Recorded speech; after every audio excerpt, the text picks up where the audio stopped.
Assalamualaikum warahmatullahi wabarakatuh. Di video ini saya akan menceritakan salah satu tugu yang bersejarah di kota saya, yaitu kota Sumedang.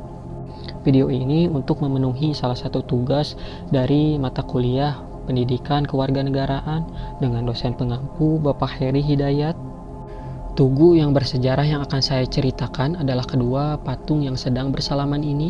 Yang sebelah kiri adalah patung dari Bupati Sumedang saat itu, yaitu Pangeran Kusumadinata yang ke-9, dan juga yang sebelah kanan, dia adalah antek-antek dari Belanda. Dia adalah William Herman, dia menjabat sebagai Gubernur Sumedang saat itu. Pangeran Kusumadinata ini lahir pada tahun 1762. Masa kecilnya dipenuhi dengan kenangan. Beliau dijuluki oleh teman-temannya dengan sebutan Asep Jamu. Beliau lahir dan menjalani hidup di Sumedang, dan juga beliau mati sebagai pejuang di Sumedang. Pada saat ayahnya meninggal pada tahun 1765, diangkatlah bupati pengganti. Karena pada masa itu, Asep Jamu masih balita sehingga belum bisa naik tahta menjadi Bupati Sumedang. Baru pada tahun 1791 beliau diangkat menjadi Bupati Sumedang dengan gelar Pangeran Kusumadinata. Kedua patung ini terletak di depan Cadas Pangeran, yaitu jalan penghubung antara wilayah Bandung dan juga wilayah Sumedang. Jalan ini panjangnya 3 km dan dibangun oleh gubernur saat itu, yaitu si William Herman yang antek Belanda itu. Dan pembangunan kedua patung ini adalah atas dasar perlawanan Pangeran Kusumadinata atau Asep Jamu kepada si William Herman yang berniat ingin membangun jalan anyar ke Penarukan, sehingga membuat Pangeran Kusumadinata marah karena rakyat-rakyat diperlakukan dengan tidak baik oleh si William Herman. Ada yang jadi budak, ada yang jadi tukang panggul. Seperti yang diceritakan oleh para sesepuh dari Sumedang, peristiwa Cadas Pangeran ini berasal dari pertemuan antara Pangeran Kusumadinata dan juga si William Herman. Konon katanya Pangeran Kusumadinata beliau datang langsung pada saat pembangunan jalan raya ini sedang berlangsung.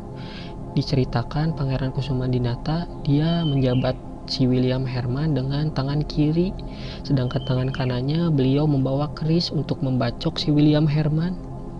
Tindakan beliau membuat si William Herman kaget. Apaan ini anjir? Dan konon katanya Pangeran Kusumadinata beliau mengajak baku hantam 1 lawan 1 si William Herman. Beliau mengatakan bahwa dirinya adalah selaku adipati dari Sumedang dan dia lebih baik mati sebagai pejuang dan berkorban sendiri daripada mengorbankan seluruh rakyat Sumedang. Melihat perjuangan dari Pangeran Kusumadinata, si William Herman dia terpaksa mengubah rencananya. Dia berjanji kepada Pangeran Kusumadinata bahwa tentara Belanda lah yang akan mengambil alih semua pekerjaan dan rakyat Sumedang dipersilahkan untuk menjadi tenaga cadangan. Namun ternyata si William Herman dia cuma ngebacot.